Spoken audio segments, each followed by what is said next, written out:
Bonjour, ici Obanba, bienvenue dans mon programme 27 idées révolutionnaires de succès, où je partage avec vous les meilleures mentalités et habitudes utilisées par les gens qui réussissent dans la vie. Les gens qui produisent des résultats extraordinaires et qui vivent la vie de leurs rêves.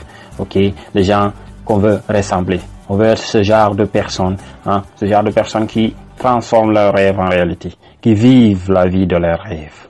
Aujourd'hui, nous allons voir l'idée numéro 12 qui dit, eh bien, concentre-toi sur ce que tu peux contrôler. Alors, pourquoi? Eh bien, parce que dans la vie, il y a beaucoup de choses qui se passent autour de nous.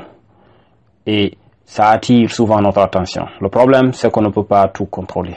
On n'a pas le contrôle de tout ce qui se passe dans notre vie. On ne peut pas contrôler tout ce qui se passe dans notre vie. Ok? Il y a des choses qui entrent dans notre locus de contrôle. Il y a des choses qui sont en dehors de notre contrôle. Il faut se concentrer si vous voulez vraiment avoir des résultats, gagner du temps. Ok? Il faut vous concentrer sur les choses que vous pouvez contrôler. Les choses qui sont extérieures, ok, qui doivent être contrôlées par les autres, eh bien, laissez-les contrôler ce qu'ils ont à contrôler. Et contrôler ce que vous pouvez contrôler. Ok? Aujourd'hui, nous vivons dans un monde d'information où on est sollicité de toutes parts. Ok? Il y a tout le temps des informations, des appels, des demandes. Il y a toutes sortes de choses qui se passent autour de nous. Eh bien, on peut pas tout contrôler. On peut pas contrôler tout ce qui se passe autour de nous. C'est pour cela que je vous ai dit récemment, eh bien, qu'il faut se concentrer sur vos objectifs. La plupart de nos objectifs, eh bien, on peut les contrôler. Mais on peut pas contrôler tout ce qui se passe autour de nous. Donc, à chaque fois que quelque chose se déroule dans votre vie, quelque chose d'important qui demande votre attention, demandez-vous, est-ce que vous avez le contrôle de cette chose? Est-ce que vous pouvez changer cette chose-là? Est-ce que c'est à vous de le faire avant de vous lancer dedans? Posez-vous ces questions-là. Je vais vous donner un exemple. Eh bien, un exemple, par exemple, dans les relations interpersonnelles. Une chose que vous ne pouvez pas contrôler, eh bien, c'est le comportement de votre partenaire, par exemple. Vous pouvez contrôler votre comportement à vous, mais vous ne pouvez pas contrôler son comportement, le comportement de votre partenaire. C'est à lui ou bien c'est à elle de contrôler cela. Vous ne pouvez pas la changer, en fait, la pousser à faire ce qu'elle n'a pas envie de faire. Ok? Ça risque même de détruire votre relation. Vous devez vous concentrer sur ce que vous pouvez changer. Ça peut aussi être dans le business.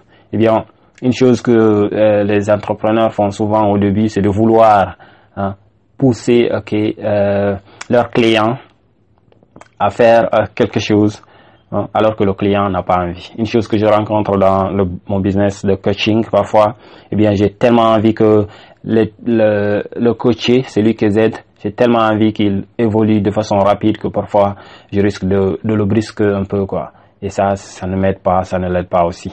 J'ai envie de faire en sorte qu'il obtienne des résultats tellement rapidement. Ok, j'ai envie de le pousser hors de ses limites, quoi. Mais ça, c'est pas du tout une bonne idée. Il faut laisser la personne aller à sa vitesse. Il faut se concentrer sur ce que tu peux faire. C'est pour cela que désormais, quand je sors avec un mec pour le coacher, je me concentre sur ce que je peux contrôler. C'est-à-dire, mon enseignement. Ok, ce que je peux contrôler, c'est l'enseigner ce qu'il y a à faire. Maintenant, c'est à lui de voir s'il va le faire ou pas. C'est à lui de voir comment il va le faire, à quelle vitesse il va le faire, ok, à quelle fréquence il va le faire. Donc ça, c'est sous son contrôle, pas sous le mien. Donc c'est comme ça, les gars. À chaque fois que vous êtes vraiment en train de dealer avec un événement de ce genre, demandez-vous, est-ce que c'est à vous de le faire? Est-ce que vous avez le contrôle de cette chose-là? Sinon, laissez tomber. Laissez les personnes qui en ont le contrôle le faire. Un exemple aussi, c'est le monde en général, quoi. Les gens, parfois, ils ont envie que tout le monde change, tout le monde ait un certain comportement, tout le monde soit d'une certaine façon. Eh bien, vous n'avez pas le contrôle de cela. Et c'est pas à vous, en fait, de changer le monde. Une chose que vous pouvez faire, eh bien, c'est de changer vous-même, ok, et d'appeler les gens au changement. Mais vous pouvez pas les forcer à changer. Vous pouvez pas forcer une personne à faire ce qu'elle n'a pas envie de faire. Et si vous voulez aller plus en profondeur pour savoir exactement comment transformer vos rêves et vos objectifs en réalité, cliquez le lien en bas de cette vidéo où je vous ai préparé une vidéo extraordinaire qui vous révèle les 6 éléments clés pour rendre votre réussite inévitable.